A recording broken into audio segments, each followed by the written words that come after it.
You are listening to the Pencil and Paper Podcast Network.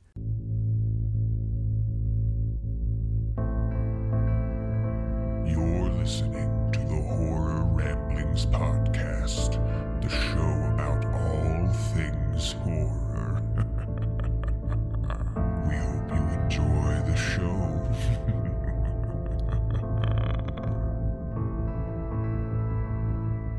Welcome to the Horror Ramblings Podcast, the show about, well, you guys know this stuff. It's about horror. Everything horror related. We know this, people.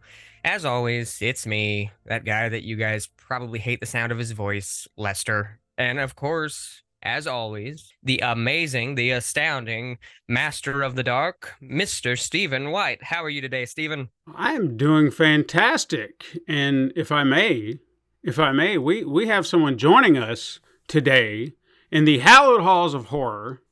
We have a musician, a podcaster, independent filmmaker hailing from the mitten between the lakes known as Michigan. And when he's not chatting with guests like Ari Lehman, Harley Flanagan, David Howard Thornton, and even the legendary Lloyd Kaufman on his Crimson Cult podcast, you can find him belting out intense metal lyrics, playing with his band No Class Assassins. But our guest achieves the triple threat as he has written, directed, performed in a handful of independent shorts such as The Witch, Crickets in the Snow, and Green Hell, all of which can be found on Tromanel. Please welcome to the show, Jay Crimson. How you doing, buddy? How are you guys? Thanks for having me on. Of course. Absolutely. So, before we get started, I have to request something from you, Jay. You have to show Lester your Freddy tattoo because he is going to love it. Oh, yes, so much, yes. I have to. From Evil Dead. God, that is great. You know, the Evil Dead remake that came out a few years back, which is what your tattoo's from, that does not get enough credit. That film was amazing, and the actress that played her and everything, just I could get into that. Good in Don't Breathe as well. Yes, very much so. I think her name is Jane Levy. I think so. She's just one of those, like, at that time, it was like every film she was doing, she was like the upcoming actress, I think. And yeah. I know she kind of fell off the radar, and I would love for her to come back. I actually have to tell you a story just real quick. Your tattoo just made me think of it. So my wife and I got married on Halloween. It's actually how Stephen and I met. And we were talking a while back about wanting to do like tattoos, like get something that's associated with one another without blatantly putting like our names on each other or something like that. And I said, well, what if we got a Freddy and a Jason tattoo? Because she dressed up like a female Jason at our wedding for our reception, and I dressed up as Freddy. And got a podcast.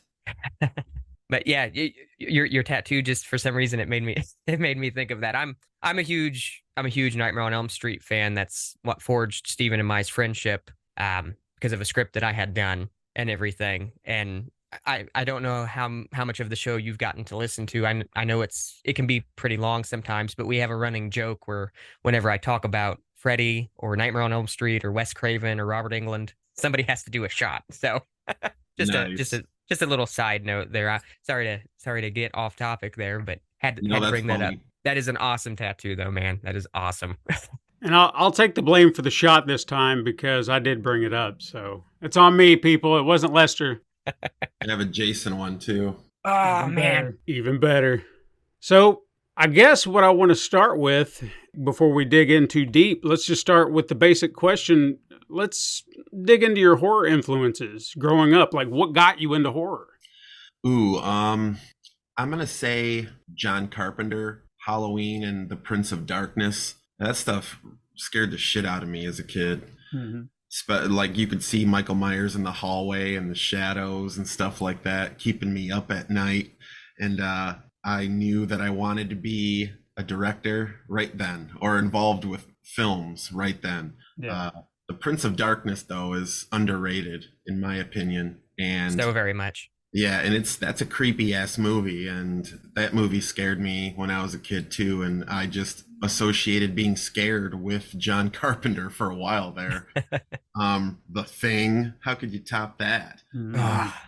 it's like the horror movie of the 80s. Right. The Blob remake, that was really good. And Which, yeah, not enough credit there either, I think. 88. Mm-hmm. Somewhere in there, yeah. Yeah, excellent movies. They were just done better in the 80s. That's kind of my thing, I like bringing the 80s back, kind of. I like using the VHS aesthetic in my movies and stuff like that. So I'm definitely an 80s baby and inspired and influenced by all the 80s horror. Right. So was it initially just filmmaking that really kind of grabbed you, or did you kind of start off like I remember as a kid, my first desire was like, I want to be an actor. I want to act in the movies. I want to do all that. But then as I got older, I started to appreciate other elements to it. And then I just kind of veered off into say, well, I'd kind of like to write, or I'd like to edit and do all these other things. So was it initially like just wanting to be behind the camera, or were there other elements involved?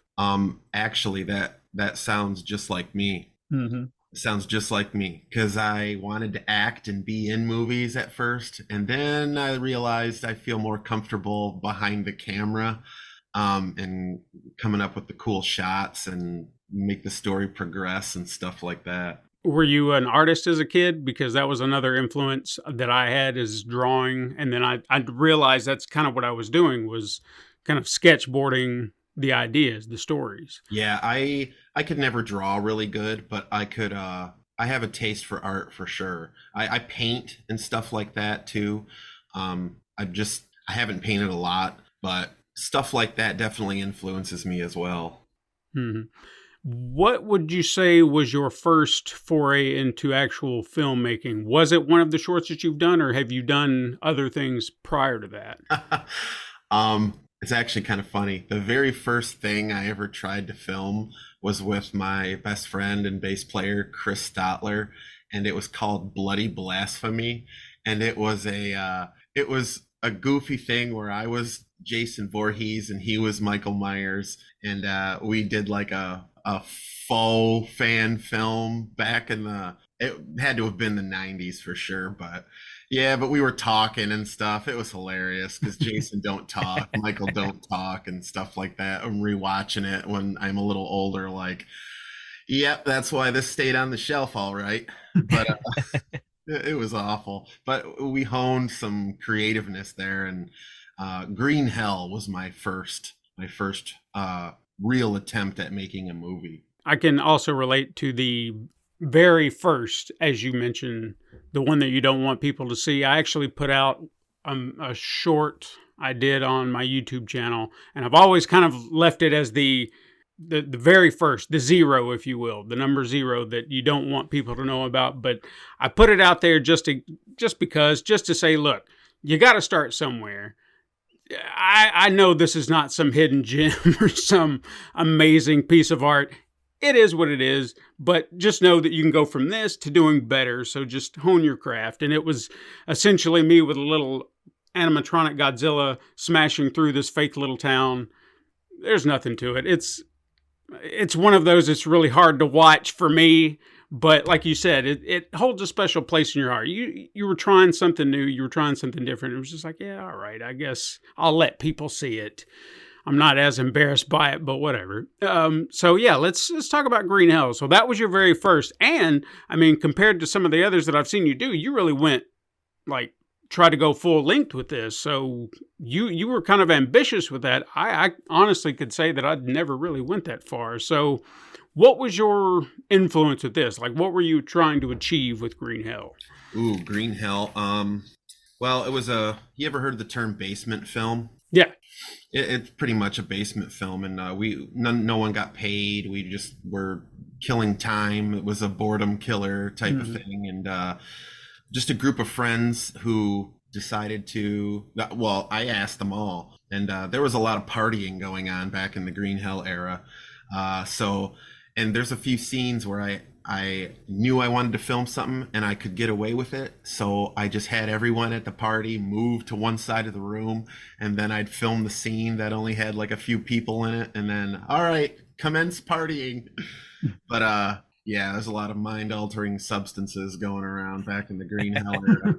And I think it showed on camera. again, I'm big on the VHS aesthetic. I edited Green Hell. Well, Justin Squires from Dark Forest Media edited Green Hell with me. Without him, it wouldn't have come to fruition. But we had a lot of fun doing it. Mm-hmm. We had a lot of fun making it. I saw, and I don't know if Lester, if you will agree, or Jay, if I'm off base, you let me know. But I kind of saw echoes of Requiem for a Dream and Sledgehammer as kind of like the aesthetic that you were going for. Interesting. Yeah, I'm kind of influenced by Jonas Ackerland's work, like Spun, and he did Spun, and he did, I think he did a few music videos. He's more known for his music video work, I believe. But yeah, he's real trippy, and he does a lot of weird angles and experimental shots and stuff. And I was really influenced by that for Green Hell. Just wanted a lot of, I wanted to give the 80s vibe. I wanted it to be trippy, and I don't know, it turned out to be a nice piece of work. It's not for everybody, of course. But I wanted to have something on screen that people might not have ever seen before with that sex scene. Yeah. Yeah, that's what I wanted to achieve there. That was the scene that kind of got me. I was like, oh, all right, we're doing that. All right, cool. Because it was definitely something I'd never seen. Right. What was your favorite scene? A lot of the trippy stuff that you were doing with the drug use, I'd say I don't really want to say the sex scene was the trippy part, but when you kind of flipped it and you realized that your character had been bashing that girl's head into the tombstone or whatever. Gravestone, yeah. Yeah, it just kind of flipped me. I was like, oh shit. So you are kind of tripping everybody out. It's the drugs. It's not, they're actually turning into that. So that kind of caught me off guard. And then I realized what you were doing with it. And I was like, oh, okay. So they're just kind of getting fucked around with these drugs and shit. So that's when I really kind of liked that, because I had not thought about it up to that point. I thought they were all kind of really I thought there was more of a, I guess, not really substance, but I guess the substance was infecting them. I thought maybe you were going zombie with it, but then that flipped it on its head. And I thought, all right, so that kind of twist really threw me for a loop. So I really like that. Cool. I never heard that one. Les, did you have any questions about Green Hell? Honestly, I just wanted to chime in. And to me, when I watched it, the vibe that I did get from it was like a 80s. It was like an 80s music video meets a horror film to me. And the only way I can describe it, for lack of a better word, there are movies that I watch and they're trippy and they're interesting and there's an art to them that you've not seen before. I almost consider them to be almost like a fever dream, but in a good way, if that makes sense. Yeah. That was the feeling that I got from this film. And I'll just flat out come out and say it. The sex scene was what made me go, huh.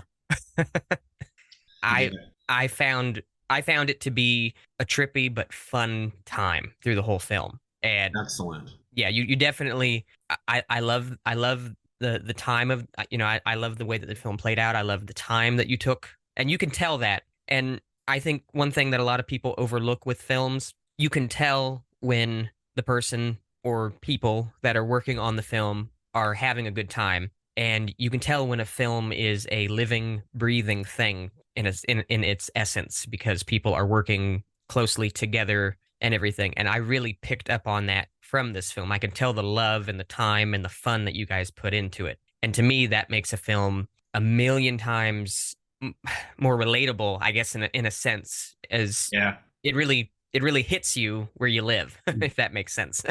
That's a good one. I actually think, now I'll even kind of piggyback off of that, having, like you said, Lester, that when you can tell people are enjoying themselves, no matter how simple the concept may be, it can translate on screen. I know a buddy of mine and I did this short back in 2004, and all it was just us trying to do like an old style kung fu movie, but we were just having fun the entire time, and it's absolutely one of my all-time favorite things to go back and watch, because it was just us.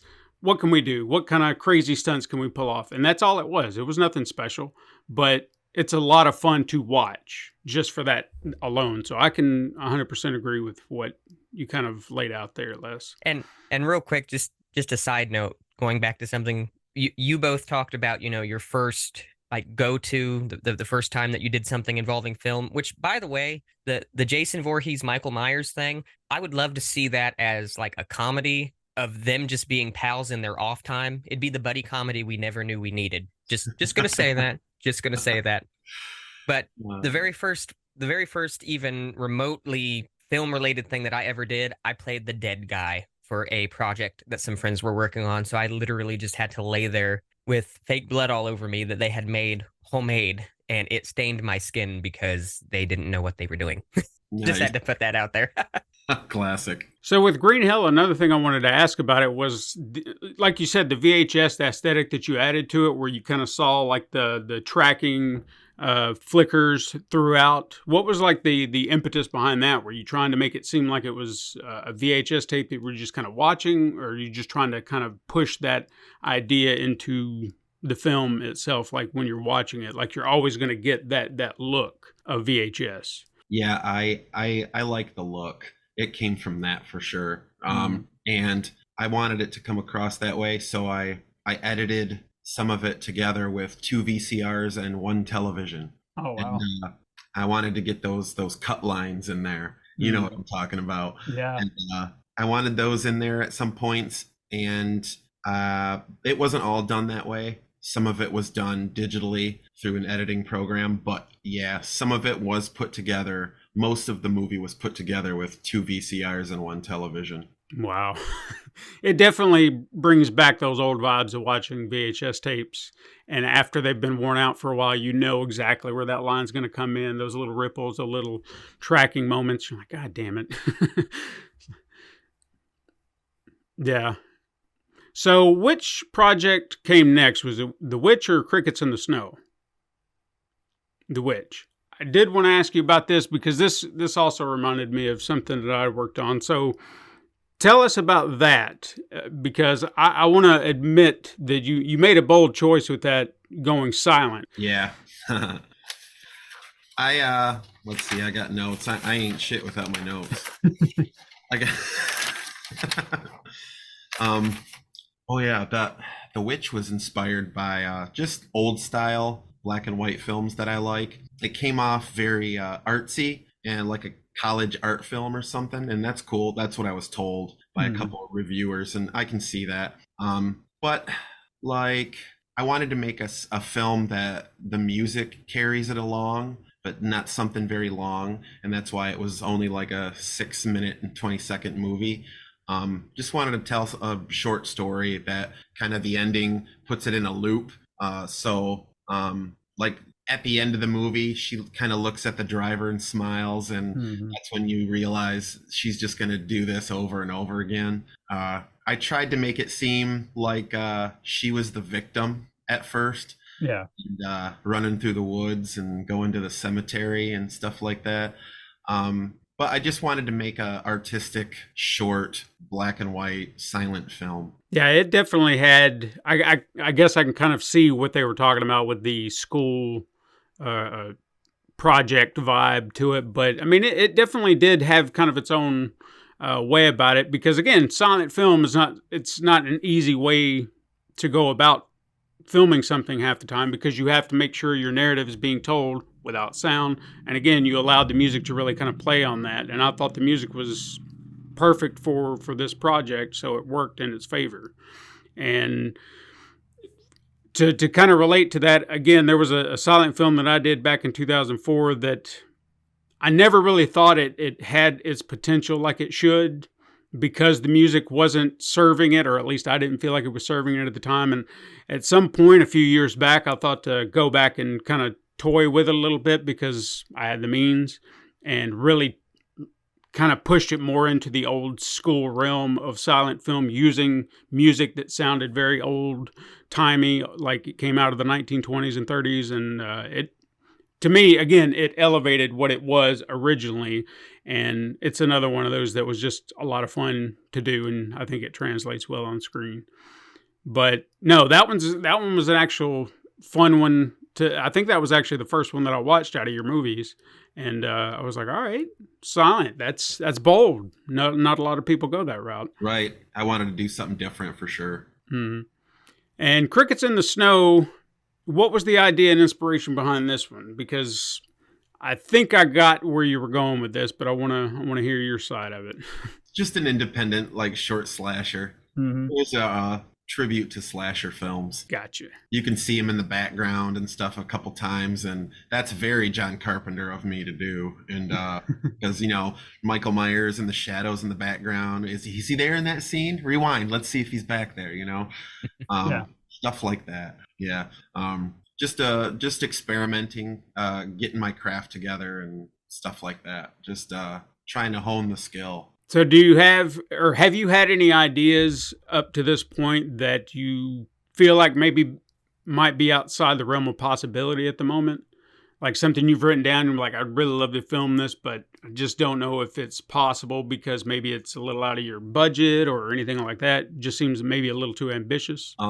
Like a possible film that I'd like to do. Yeah, just something maybe you're sitting on and you're passionate about it, but you look at it and be like, I just don't know if I'll be able to pull this off the way I want to right now. Right, yeah. I would like to make like a hybrid, like an Evil Dead meets like weird demonic creatures or even creepy animatronic robot shit. Yeah.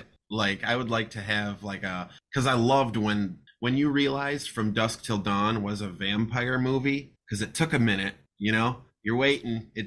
I didn't know it was a supernatural film at all when I first watched it. I was like, okay, George Clooney, cool. Quentin Tarantino, all right. So I watched it. I'm like, cool crime story. And then, nope, vampires. I was like, when Selma Hayek turned into the vampire, I was just like, what? Yeah. And then blood and chaos, that scene where they're just massacring everyone and there's heads flying around and shit. I was just like, dude, this just upped the ante for me. I think I like when a movie can do that and kind of pull the rug out from under you and change what your perceptions of it were. I know I've seen one or two others just like that are slipping my mind at the moment, but I do like the cowboy switch, if you will. Les, you got any questions before I dig on? I do have one question. It's sort of in the realm of the question that you asked, but this one's a little more direct. I've asked this question before on the show, but this is a question that I love to ask people, and you and I have done a full show on this. If you woke up tomorrow and you could have control over any horror franchise or even a single movie that you could make a sequel to or reboot, total control, what do you think would be the film or franchise for you and why? I'm looking around my room at all the posters I have on the wall. I would say A Nightmare on Elm Street. Very nice. I would like to give my try with a Freddy Krueger movie for sure. See, here you go, man. All of us collaborate on this Freddy idea. We'll be getting somewhere with it quick. Just got to figure out who to send it to. It's hilarious that you say that because someone that we had interviewed on another show said that if they could play any character, Freddy Krueger would be the character that they would want to play. And it always makes me laugh because that's honestly how I got into film in the first place, was A Nightmare on Elm Street. And that's where Steven and I actually did I guess you could say, our first kind of collaboration. Mm-hmm. I had a script that I had done and I had sent it to him to do some refining on, see his take on it. So it's hilarious that would be your answer. Do you have a particular direction you would like to go with something like that, or? Oh man, I really liked Dream Child. So to have like the baby element in there again, that was kind of cool. Like it would be cool to see a director take one of the sequels and reboot it. You know what I mean? Yeah. Like reboot the Dream Child. You do a whole different scenario with a baby, you know? Yeah. I thought that one was pretty clever. See, I'm going to give him a lot of credit for that because you're going off on talking about probably one of the least favorites, and that seems to be one of your most favorites. I mean, I personally think it was a solid idea. So do you have any other, I guess, films like that you think that are top notch that everyone else seems to be think that are just not all they could be? Because I've got a few that come to mind.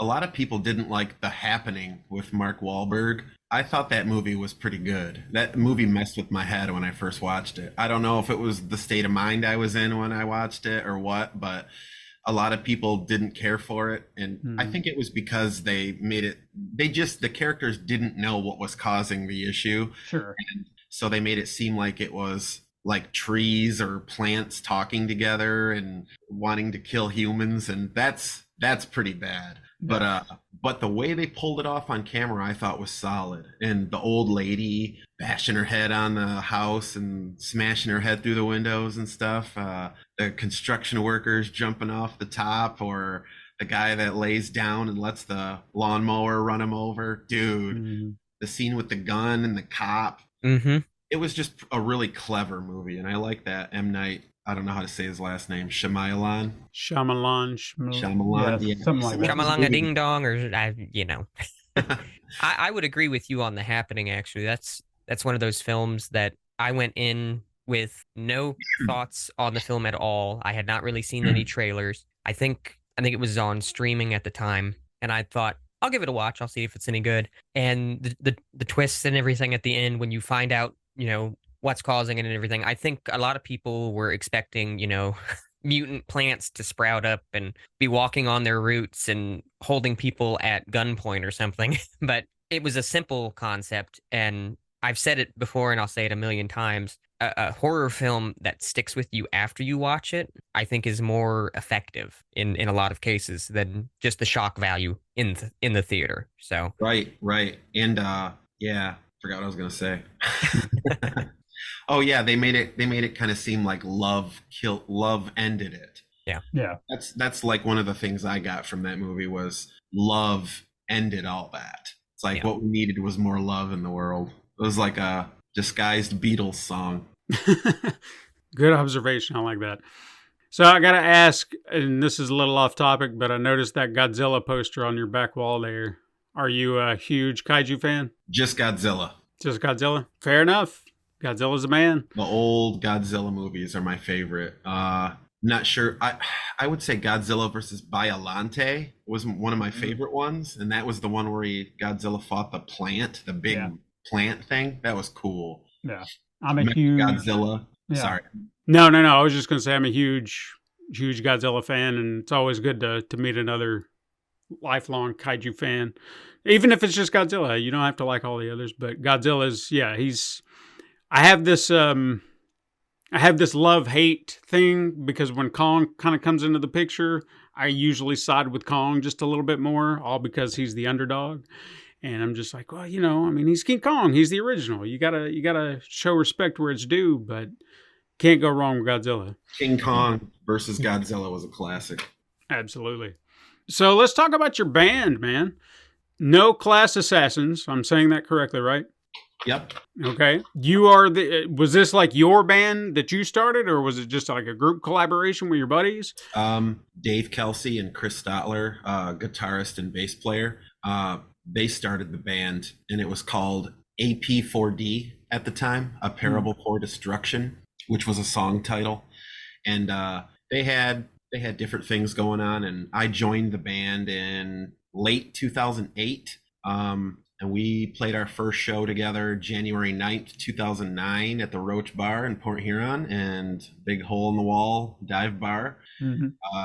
I blew my vocal cords that night, and I sucked really bad. And it was an interesting first gig, but we stayed on. We got a drummer, Aaron, at the time, and we just started playing, and we opened up for Misfits. We opened up for Guar. Nice. We played Warped Tour 2010. And we just kind of blew up there independently for a while.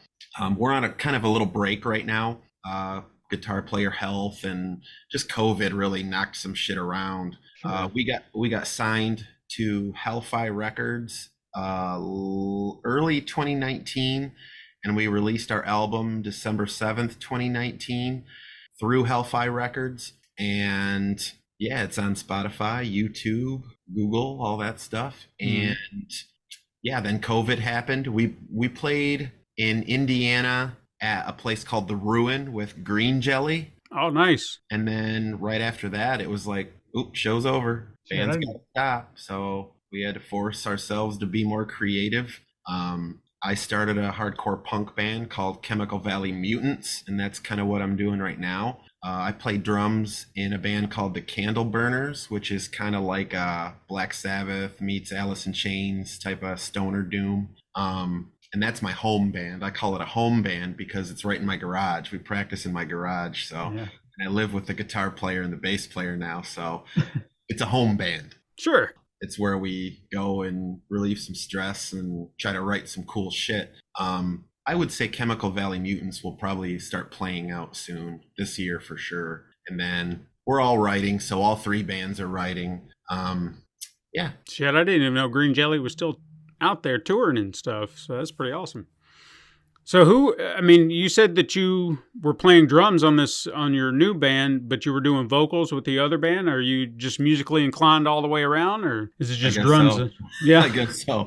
I have a love-hate relationship with the drum set. I could hear someone else doing it better, and that's kind of my thing. It's like, if you can hear someone else doing it better, it's like, why am I even doing this? But I'm a better vocalist in my opinion. But I can play some bass, I can play some stringed instruments, just not very good, mostly bar chords, but I can play the drums. We were in like a experimental grindcore band called Goddess Stoned back in probably 2003 to 2006, something like that. I'm bad at dates, but we played a lot of stuff then, and the drums are my first real experience playing out as a band. So yeah, I'm kind of used to the whole setting the drum set up and tearing it down after type of thing. And it's weird because I hate crowds. I'm not a big crowd person.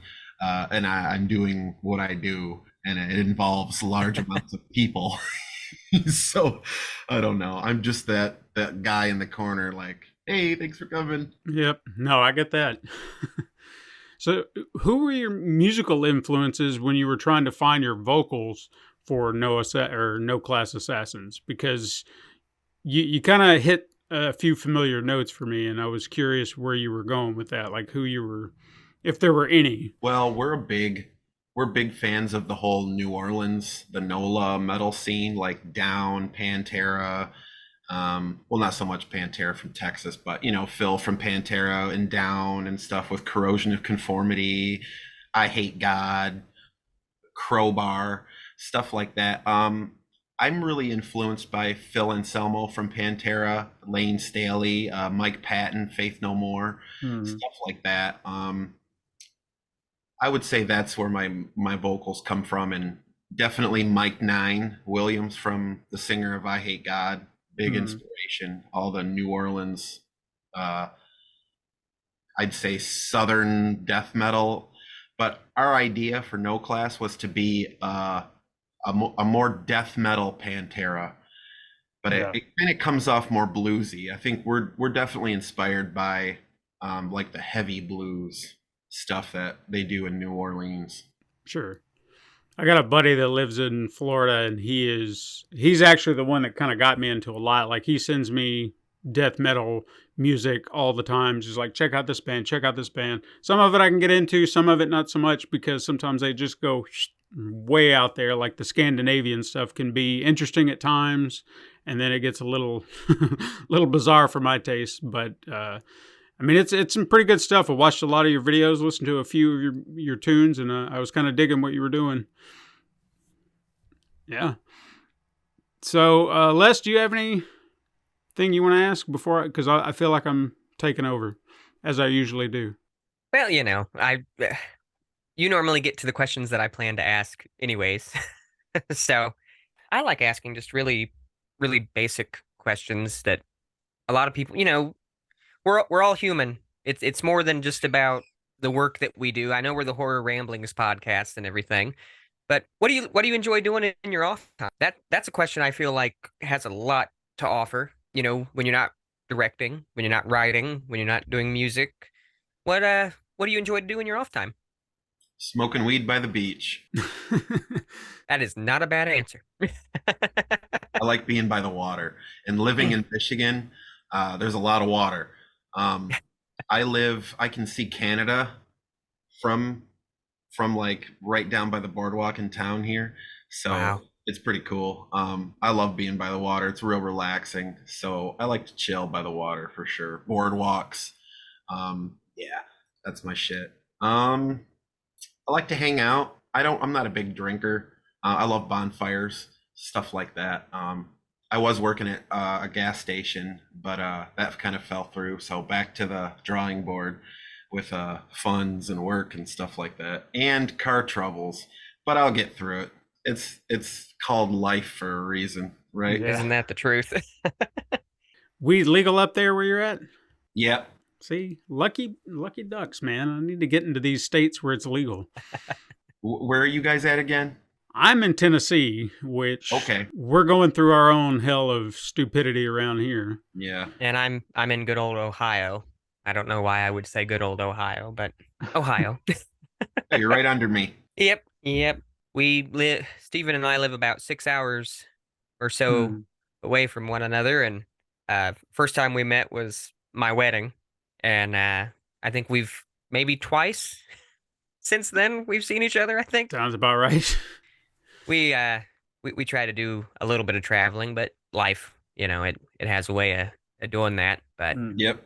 Now I do kind of have a question. This is more horror related, and since you're an ink guy, since you have some tattoos, do you ever hit up any of the convention scenes, like the horror hound conventions or anything like that? I know that a lot of independent filmmakers and musicians tend to go to those. Have you ever hit that scene at all, or? I have more aspirations to, but I've been to Motor City Nightmares, and I met Kane Hodder and Doug Bradley and Dee Wallace. It was cool. And what's that guy's name from Dawn of the Dead? Oh, or Day of the Dead? Ken Foree. Ken Foree, yeah. Met him. Yeah, I have definitely being involved with Trauma as I am now. They have conventions, and I want to do screenings for my new project, Lilith, and stuff like that. As soon as this movie's done, I'm probably going to print out a bunch of stuff. I'm probably going to figure out a way to get to either Philadelphia, New Jersey, because that's where the Trauma offices are, and that's where they have most of the festivals. Trauma festivals and stuff like that. And I've been talking to a Trauma actress, Chrissy Starr, and she really wants me to go over there too and hit her up when I'm ready and sit by her booth. We'll do a co-boothing and yeah, just spread the word. I'm really excited about this newbie. How did you get involved with Trauma? The Crimson Cult podcast. I did a podcast with Lloyd Kaufman, and he expressed some interest in seeing my work. And as soon as the podcast was over, I was like, shit, I better email him some stuff. So I emailed him some stuff. He dug it. I got an email like probably a week or two later that said, we'd like to put your stuff up on Trauma. And I said, okay. And they're stoked that I'm a big promoter. I like to promote things. I like to share stuff on social media, as crazy as it can be and insane as it can be at times. I gotta stick with it because it's what I do now. I chose this path. Yeah. So, yeah, I gotta bear the evil of social media and try to promote my craft and spread my Crimson brand, Isn't that the worst part of it all? Is the one thing that you don't want to be involved with is what they force you to be involved with to do all this stuff? Because I get so tired of Twitter and Facebook, and yet I'm like, God damn it, I need it. I can't help it. But that sums up life too. And sure. A friend of mine was saying the other night that it's almost like a reflection of us, social media, because they gave us, when Facebook and MySpace and all that first started, it was like giving us a clean slate. Here's this, it's all whited out. You can add your own stuff now. You can create your own life. And what they do, the same thing they do in society. Go figure. So tell us about Lilith. I did read about that. So what is this project? And share what you can, because I don't know if you want to give too much away about it. Lilith is going to be my shocker. It's probably going to be the one that gets me a little bit more attention, or at least that's what I'm hoping happens. It's a gritty, graphic, psychedelic, dark and violent journey through a junkie prostitute's life. The movie's very gritty, and it's probably going to disturb some people, all the prudes. But yeah, I should probably call the movie Prude Killer, because that's what it's going to do. People are going to either love it, hate it, or hate it, love it. And I don't know. I promise to show something on screen no one's ever seen before. Oh, all right. To the point where I don't know which site I'm going to be able to upload this movie to when it's done. Gotcha. But it's about a junkie prostitute who tries her hand at witchcraft to help her, maybe summon a deity to help her out of her life. And we'll just say that she becomes influenced by something and shit pops off. So are you probably looking to do something more shocking than the sex scene in Green Hell? Absolutely. All right. So I did hear in another podcast you were talking about this extreme, I guess, aesthetic you have to your work. Is that what you're set out to do, is try to see the boundaries in which you can push? Yep. Just trying to see how far you can go, huh? Easy answer there. Yep. I mean, but that kind of works with you being with Troma now, because that seems to be their deal. So I think you fit right in, because there have been no fucks given with Troma and the work that they do. So I feel like you fit like a glove. True. One thing though is they're more geared on comedy horror sometimes. Sure. They have some movies that aren't very funny, more serious, and that's kind of where I'm going with it. I don't want a lot of comedy. Oops, sorry. But yeah, I feel like the more serious route, I'd like to go the more serious way. Yeah, this movie's going to be visually entertaining, very visual. We're doing a lot of effects in it to make it just stand out. Like there's a scene where my main character, Lily, she takes mushrooms and walks through a hippie store where there's blacklight posters and stuff on the wall, and there's a monster on one of them, and the eyes follow her, and the hands move and stuff like that. So I'm stepping it up from Green Hell and the shorts for sure with this one. Justin Squires from Dark Forest Media, he can do some really cool stuff now, and we're working with Adobe Premiere. Nice. You can do a lot of cool stuff with that. Just since 2013 with Green Hell, they have stepped up the game with some of these programs. So as far as with your extreme content, are there any movies that you can look to as inspiration to say they did something really extreme and I want to see what I can do to top that? Like, what are some of your favorite extreme moments in any horror film or just film in general? Extreme moments. Well, when I first seen, I mean, it's just standard gore now, but Day of the Dead I always get Day and Dawn confused. Is Day of the Dead in the mall? No, that's Dawn of the Dead. Okay, then Dawn of the Dead. Yeah. Dawn of the Dead, when they gut that captain, when they rip him apart, it looked so good. Like that was a shocking moment for me. I was like going, oh my God. Like that's when I knew. That's when I knew that you could have movies with some crazy stuff in it. Yeah. I know there's way more extreme stuff than that in film since then, but that's like that first thing that I seen that was like, wow. They just took it to a whole new level, right? Yep. Yeah. I think even in Day of the Dead, where they kind of reiterated that scene because it was the two captains kind of get caught, I guess it was in a hallway toward the end, and they both got ripped to shreds. But there was something off-putting about the one guy. His head was being ripped off as he was screaming, and the pitch just elevated. Always just kind of got under my skin because it was just like, and it was like, oh shit. And there was something just unnerving about that to me. I don't know why. Not as far related to those two films, but a film that I love the gore in, the Hatchet films, all of those, Oh yeah. and Victor Crowley. There is a scene with a sander. Oh, yeah, He takes it to the guy's face. I think he takes it to his face, if I remember right, and he just sands it till there's nothing left. But the chunks and everything flying off, I'm just sitting there watching that scene like, oh my goodness.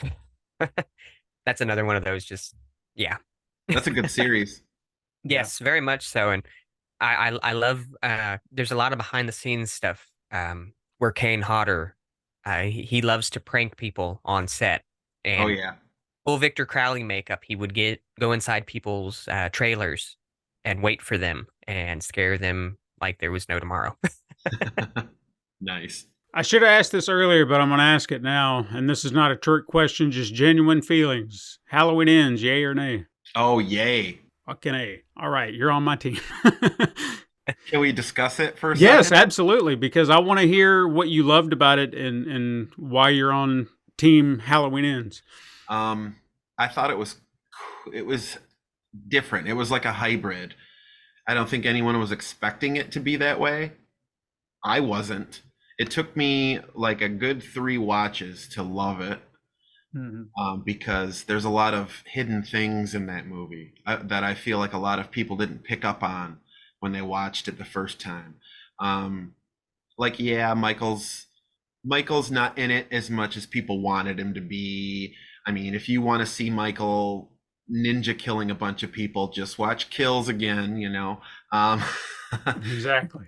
But Ends, what was his name? Corey Yeah. Cunningham. And that's 2 C's, and then Michael Myers is 2 M's. So I kind of thought that had some significance. Sure. And I read somewhere that they were the whole trilogy was kind of setting up for a TV series about Haddonfield. So there's that too. The way they showed, I'm pretty sure when Allison was walking into the house, they kind of panned the camera over to the wall so you can see her shadow, and I thought that was kind of a hint at maybe she might be a killer in one of them, and just little stuff like that I don't think a lot of people caught. The Halloween 3, the only other movie that didn't have Michael in it, the credits were blue. Halloween Ends credits were blue, like Halloween 3, and the masks are in that movie too, and they were in Kills. So I feel like they were trying to do some cool correlation with all of them, and I don't think a lot of people picked up on it and thought it was just another shitty sequel, but I enjoyed it. I liked what they did. I liked that they took a risk on something different instead of just rehashing the same movie. So yeah, and it was a trilogy. I mean, come on, people. Yeah. No, I like that you absolutely understand it from that perspective, because I think that's something that a lot of people miss. It's the risk. It's trying to do something new, something different. I've argued that same point with The Last Jedi. That's why I love that movie so much, is because they were doing something outside the realm of possibility that people were expecting this, and for every decision where they said, well, let's go this way, they said, no, we're going to go over here. So it was for every little domino, they just said, no, fuck it. They expect us to go this way, we're going to go that way. And that's what Halloween Ends did. It said, well, what are people going to expect? They're going to expect the big showdown. Fuck all that. Let's do something completely different. Let's explore the deep mythos about this and what this means to the town and what this could be a curse or what have you. And I don't even feel like there's a supernatural element to it, like some people like to think when Michael grabbed him that he transferred something. I don't think it was that at all. I think Michael just saw something in him and he's like, oh shit, you got the same. Okay, I see that glimmer or that lack of in your eye, so I'm going to let you be. Right. I don't think he transferred a damn thing. It was always there inside of him, and all this shit happening in his life just kind of triggered it, and he's like, I'm going to go on a killing spree. I'm going to be another Michael Myers. Right. So it was a fun exploration of a different concept, and like you said, with Halloween 3, it was something different. It took me a while to get used to that. Because the very first time I watched it, it wasn't just because it didn't have Michael Myers. It was just, I don't know what I expected from it, and I just didn't like it. But then I thought, let me give it another watch. Watch it a second time. I'm like, you know what? This isn't that bad. So I think you need to allow things to kind of seep into your brain and kind of take away all your expectations, and it can really turn out to be a greater movie for it. Oh yeah. So I really dug that. And I guess get your shots ready, because I'm gonna say this. Oh shit! It's just like with Nightmare on Elm Street 2 with Freddy's Revenge. It was a different concept. It was a different idea than what we were used to with Freddy, and there were a lot of people that hated it. There were a lot of people that loved it, and to me, it's sort of a metaphorical passing the torch. Maybe Nightmare on Elm Street would have been different if that movie was a success. Maybe Jesse would have become basically a new version of Freddy Krueger. When I think of Halloween Ends, that's what I think. Michael passed the torch down. You know, in these films, he's seen as this unstoppable killing machine throughout all of the films. They do this new trilogy. They show more of the human side of Michael. And that's the biggest takeaway that I had from the film. It showed that even monsters have a form of humanity to them, I guess you could say, in the essence that Michael could finally be killed. Mm-hmm. But evil never truly dies, because yes, he didn't pass something on, but evil is sort of reborn in Haddonfield. And that was always my takeaway from it. You know, I think a lot of the audience that didn't really care for the film just looked at it like Michael is this unstoppable killing machine. Because even in the original films, you know, in all of them, I mean, when he was trying to, you know, when he was trying to kill his niece and all those, I don't want to call them rednecks, but for lack of a better word, that's what they were. They all blow him away. You know, I don't even know how many bullets they put into him. I think one of them threw like dynamite or something, if I remember correctly. Oh yeah, like, part 4 or part 5. Yeah, at the beginning of part 5. But you know, you're sitting there and you're just going, "Come on, really? He's going to get up from that? He's really going to get up from that?" I love that they showed more. I get he's the boogeyman, but I also love that they actually showed he is human. It's just like when Laurie blew his fingers off with the shotgun. Yeah. You know, it showed yes, he can bleed. To take a line from Prey, it bleeds, we can kill it. You know. But when he gets his fingers blown off, what does he do? What does he do? He holds his hand up and he just does that look that he does. Which is classic.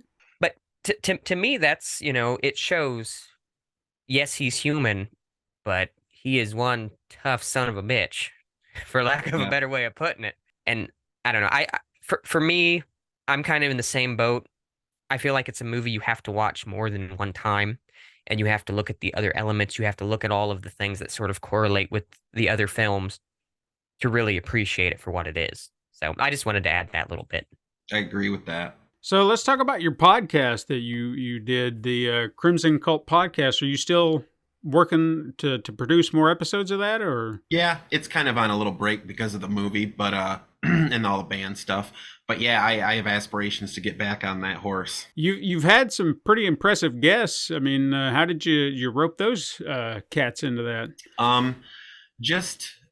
It's just I hate to say the copy and paste technique, but I try to make myself a little bit more personal to individual people and just say, hey, I'm Jay from, I'm in this band. We're signed to a record label. I don't know if that might help the situation at all, but they know I'm a little professional about it, and I just try to reach out to as many people as I can. So many messages sent, so many read, so many not read. So whoever responds, I'm all about it. I almost got Linda Blair. Oh. And I talked to her agent, and she just wanted a little too much than what I could do. So maybe one day. I've met her one time, and I got a picture where I look like a lunatic standing beside her. It's the worst damn thing I've got. But I got to meet her. That's cool. Speaking of Linda Blair, and speaking of the trilogy we just talked about, David Gordon Green he's going to be making a Exorcist trilogy now. Yes. Mm-hmm. He's doing sequel trilogies, and I think that that's kind of cool. Yeah. There's going to be 3 Exorcist movies, and I wonder which one he's going to do after that. Yeah, I'm kind of curious about this Exorcist trilogy he's working on. I actually read the other day, I almost believe that they said that they finished production. So yeah, they wrapped filming. Yep. Yeah. Okay. So finished That's filming cool. and got Ellen Burstyn back. So I mean, that's already a step in the right direction. I'm curious though if they're going to get Linda Blair to come back because, or if not, like a cameo or something. Yeah. But I guess the big question is, what direction are you going with it? Are we just saying kind of like what they did with Halloween, that The Exorcist is all that happened, none of the sequels ever took place, and then we just kind of pick up, 40, 50 years after the fact? Right. So I think how it's does a that cool work? idea. It's a cool concept. Mm-hmm. You're always going to get haters with something like that. A lot of people think that by making a sequel and it's not good, that you're destroying the franchise. It's like, the movies are still there. You're not erasing them. Yes. Thank God. Yes. I've never understood that concept because, I mean, sure, yeah, I would love to see a new version of a thing that I love, but if it doesn't work for me, I still have this over here I can always go back to. So maybe one day you'll get that, but that doesn't necessarily mean, because I'll be honest with you, is I do like, since we talked about Halloween, I like the series, but I'll be damned if I could watch Resurrection ever again, because I just cannot stand that movie. Every element about it, I don't know why it doesn't work for me. I thought Resurrection, wait a minute, that's not the one with the camera show and Busta Rhymes, is it? Yeah, that's the one. Okay, so I thought that movie had a cool concept with the whole reality show, house, cameras. Just, I don't know. There was something about it that I didn't care for. Yeah. And I did do a podcast with Brad Lorry too, who played Michael in that one. And he loved it. He loved being on the set. He told me all about it and his stuntman work and stuff like that.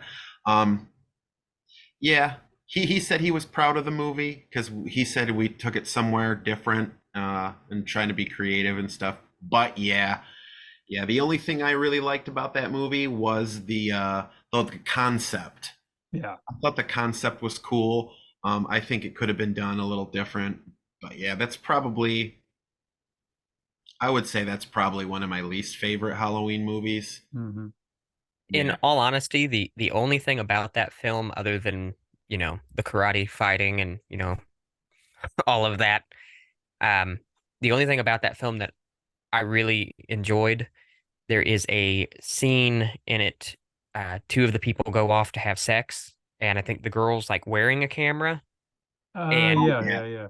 And Michael stabs her, and like you watch her, like I think he like impales her with like on a pipe or something, if I remember right. But you actually like see her slide down, and I guess that's sort of on the same note as what you were talking about with the reality show type aspect of it, like to see it from that perspective. Yeah. I love when they do things in a first person perspective. It's just like one of my favorite scenes. I think it's the Grudge 2. There's a girl who she like finds herself in the flashbacks of what happens. Yeah. And the guy breaks her neck, and she's screaming when he breaks her neck. And as she's screaming, it shows her vision start to like fade out, and you're seeing it from her perspective. And then her scream slowly turns into that, noise. Yeah. And it just, something about seeing it in a first person perspective adds just a whole other layer to it. Yeah. So I absolutely, like, that is one of my favorite things, and I love when films manage to pull that off. Now, one more Halloween note. There is a Halloween film I don't think gets a lot of credit, and it's H2O. I actually really like H2O. I don't know how you guys feel on it. Good film. Yeah, I dig it. I love how it starts. I like the whole with the kids. going into the house. I like that whole beginning. It was cool before the title screen and all that with the Creed song. Could have done without the Creed. Same. Remember I See Without a Paddle? Oh, yeah. Remember when they're climbing up that mountainside or whatever, and they're like, what is that? Sounds like Creed. Never thought I'd be so fucking happy to hear Creed. But yeah, solid film. Good performance by Jamie Lee too in H2O. Sure. And I love that her mom is in it too. Oh yeah. Yeah. Yep. Got a nice little nod to Psycho in there if you pay attention to the music in the background where you see the car. It's the car that she had in Psycho. She's walking to the car and they just play a few bars and then just put it away. And it's trained ears, man. They can catch everything. And I love pointing that out. If you've never heard it, just pay attention to that scene. It's beautiful. Just a nice little wink and a nod. You just made me think of another question, Stephen. Okay. You know, trained ears, trained eyes. Do you find yourself when you watch a film? I know I do it with Nightmare on Elm Street. There's another shot for everybody. I know I do it with that film because I've watched it so many times. But when you're watching a film, do you ever find yourself watching it from the perspective of, say, a director's standpoint, where you're watching how they do it, and you're thinking to yourself, I wonder what was going through the director's mind when they did this scene? Do you ever have thoughts like that when you're watching certain films? Because I find myself doing it from a directing standpoint, from a writing standpoint, and then I have to do research on it.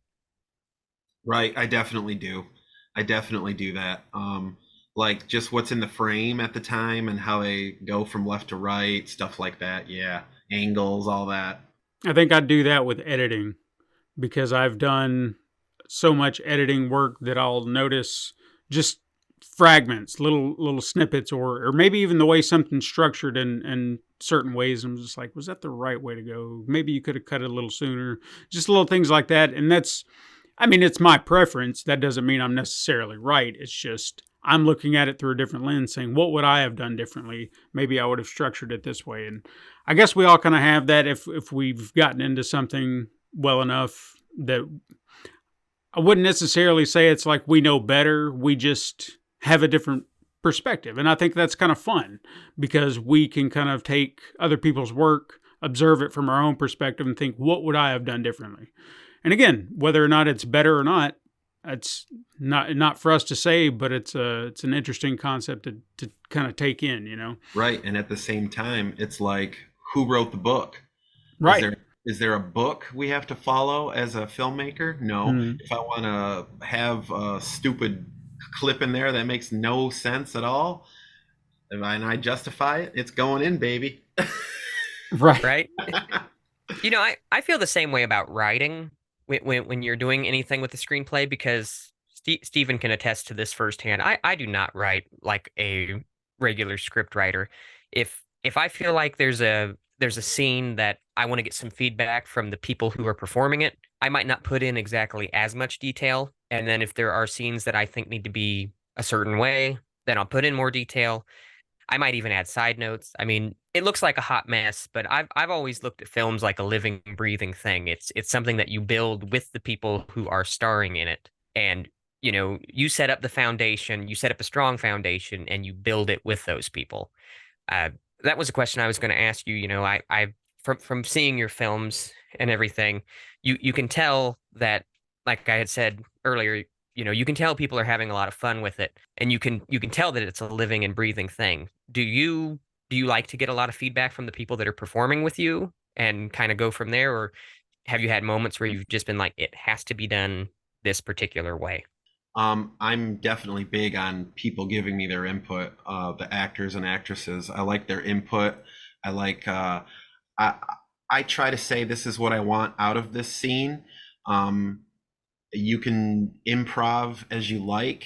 And I like to do a couple different takes. So, cause you never know, cause there's lots of happy accidents, tons. Mm-hmm. I'm noticing that now. Me and Justin are editing Lilith and piecing it together, and we're noticing some stuff I did by accident that really helped and worked. and we're just like, yeah, like sweet, we're better than we think we are, stuff like that.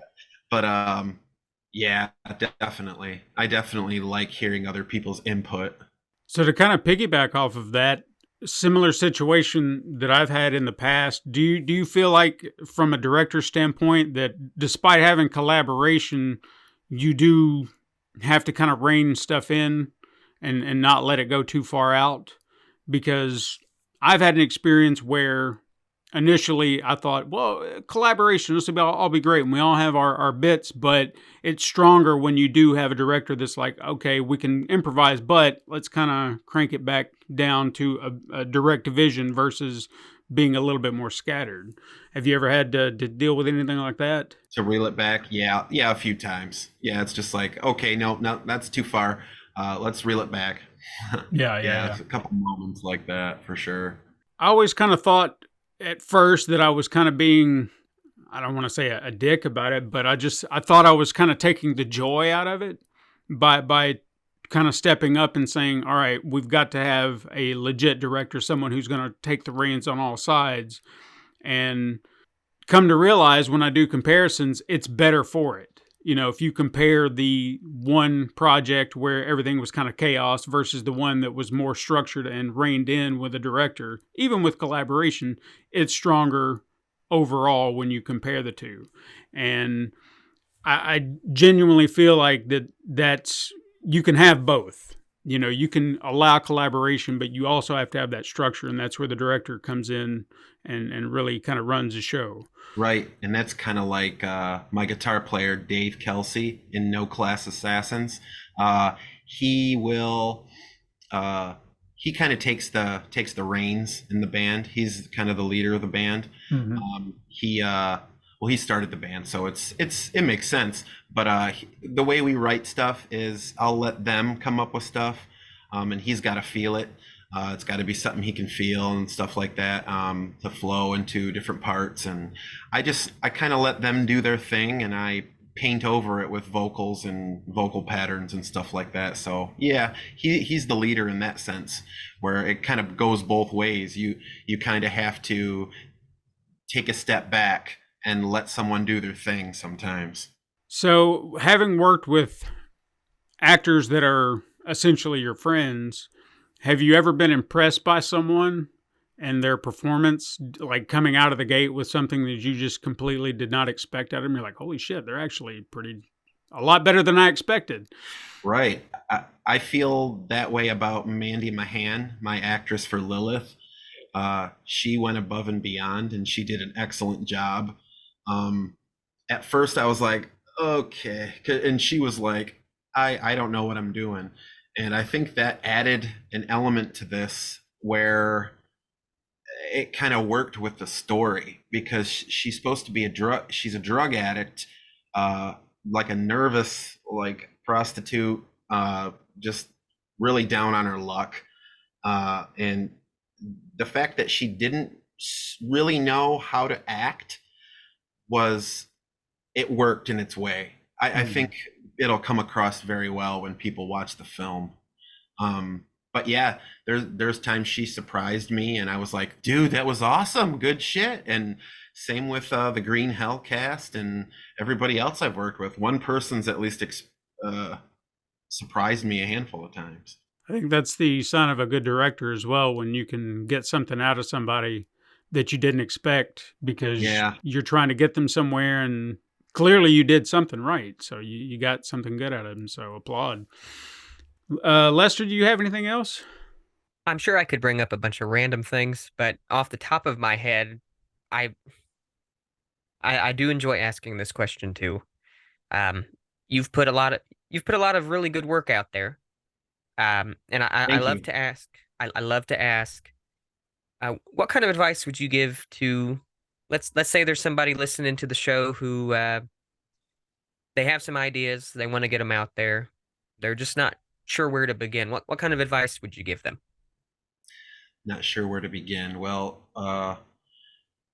just gotta come up with a story. If we're talking about films in particular, I would say come up with a story, and if you think it's not good enough, or if you think, take your time on it, take risks. Just like we were talking about with Halloween Ends, the David Gordon Green and all of them took a risk, and sometimes it pays off, sometimes it don't. But then it's just like school. It is school, really. It's just a different level of school. It's a school you picked. You chose the career. Yeah. So take risks, because risks can pay off, and risks are needed in today's world, because everything's been done. I mean, Rob Zombie said that Black Sabbath wrote every song.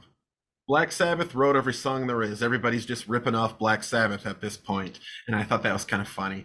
But he, not like Rob Zombie knows everything, but, we put his opinion up on a pedestal. But I get what he was saying. And he's like, and I've even heard the singer of Pantera, Phil, say, you know what? Rip off your favorites. Just rip them off. You know why? Because it's never going to be exactly the same. It's never going to come out that same way. It's like me doing a Hank Hill impression. It might sound okay to me, but it sucked, right? That was a bad impression. So everybody can, get something new out of something that seems to be, I don't know, ripped off or copied. I mean, it wasn't bad. It wasn't half bad. Got to put more in there. See, I'm doing more Tom Anderson from Beavis and Butthead than Beaver and Butthole. It's kind of like that. But yeah, got to get a little bit more high pitch. Come on, Les. Damn it, Bobby. Propane accessories. I'll sit over here and be Boomhauer. There's a picture online of there's a picture of Hank Hill online in a gimp suit, and he's like, "I like propane." Oh yeah, that's hilarious. Freaking love it. That is awesome. Oh man, that is great advice, though. That is, I feel like a lot of people don't realize it's not a bad thing to imitate the things that you love and that have inspired you, and there's a lot that can be created out of that. Different people have different ideas, and there's a lot of ideas out there, and putting it out there is the biggest thing. I mean, that's why this podcast exists. We had thoughts and opinions, and we put it out there, and we have a good time with it.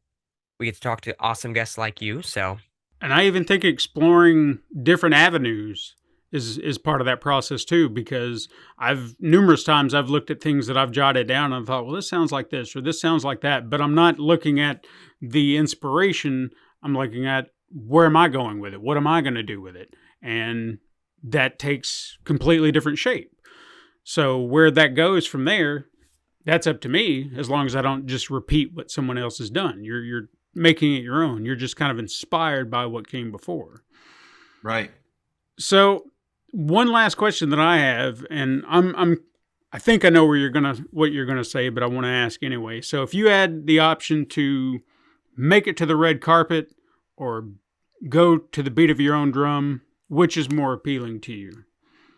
If I was going to the red carpet for something that I created that was successful, then by all means. But yeah, beat of my own drum, 100%.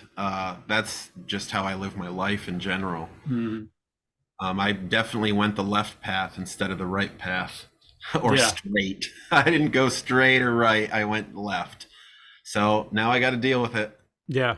Lloyd Kaufman kind of presented that question to us when we spoke to him, and it helped me put a lot of things into perspective, because for the longest time I thought I was chasing the red carpet, but then I realized I was following the beat of my own drum because that's what I wanted. I didn't want to have to go through studio systems and deal with all that bullshit and do it their way. I wanted to do it my way. And I think I have a lot more respect for those who can just say, to hell with it, and forego that, because you can still get there to the red carpet, but you're taking a completely long approach because that's your way.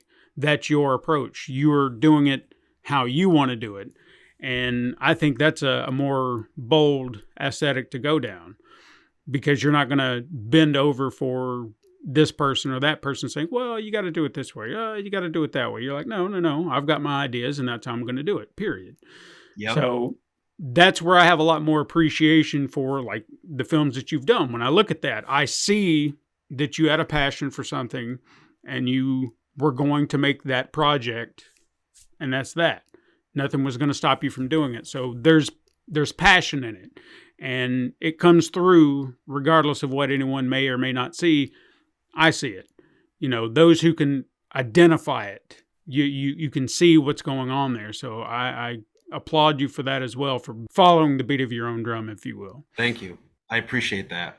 Les, if you've got nothing else, I'm going to let this man go. I only have one other thing to tell him. Uh-oh. If he's ever in Ohio, or since he's not that far away, if you ever need a guy to play a dead guy in any of your projects, let me know. I will. It was awesome having you on the show, too. Thanks a lot. So you know. Thank you, man. Thanks, Steve. Yeah, absolutely. So, Ramblers, let us know what you think about Jay Crimson. If you've seen his films, either on Trauma Now, or you can go to his YouTube page, The Crimson Cult, or is it? The Crimson Cult. Crimson Cult. Okay, making sure I had that right, because I was getting my names miss. Links will be down below, goddammit. You know how this works. And Facebook.com/NoClassJ, Facebook.com/Crimson Videos, Facebook.com/NoClassAssassins, Facebook.com/Chemical Valley Mutants, Facebook.com/Watch for Lilith. My YouTube is YouTube.com/KillYourBoss69, and that is Crimson Videos. My Instagram is @JCrimson83. My TikTok is @J_Crimson_videos. And watch.trauma.com. And we'll be putting all these links down below, so all you people got to do is just click the links down below and go directly to them. So if you want to say more about this show, tweet's just not going to cut it. Hey, send us an email at gmail.com. Tell us, just write a big love letter to Jay and just tell us everything, and we'll then read it to him.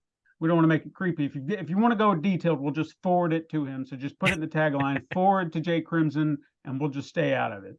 I don't want to use my seductive voice. Phone sex. Also, Phone sex also, if you want to support Jay's upcoming film Lilith, he's got a GoFundMe for that. We'll put a link down below too. And you know what? If only one person, if we've got 500 listeners and we just do one person chucking a buck, man, boom! Look at that. He's getting all his monies. So help fund this movie. Help go to GoFundMe. Like I said, we'll put the link down below. I've got it right here in front of me. So we'll put that down below too, and encourage our listeners to go chuck in a buck. And if you want to discuss horror with like-minded individuals, you can also find us on Facebook, or you can join us in our Ramblers room on Discord. You can find us on Instagram. I did a thing this week. I put images on Instagram to promote our episode from the Universal Classic Monsters. And if you're feeling generous and you want to support this show, you know what? I'm going to forego that. GoFundMe, that's where you need to go. To hell with our Patreon this week. Go send all your money and donations over there to Lilith. You can help this show grow by leaving a review on your favorite podcasting app, whatever that may be. Good Pods has apparently told us to put a tag on our webpage for some reason, so do that. Tell your friends to find us on their favorite as well and leave us a review or one of those 5-star reviews, or just say, hey, what's up, in your comments down below. And if you're using Spotify, use their weekly questions and polls area to let us know what you think based on our questions or polls. And if you want a central hub, you can keep up with any and all things at pencilpaperproductions.com/horror-ramblings. Links are in the show notes for your convenience. And remember, guys, stay spooky out there.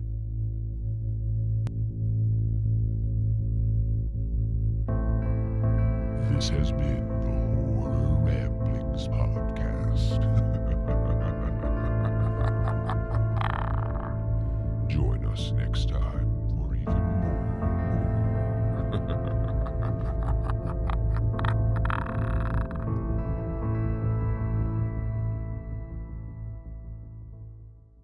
This has been a Pencil and Paper Podcast Network production.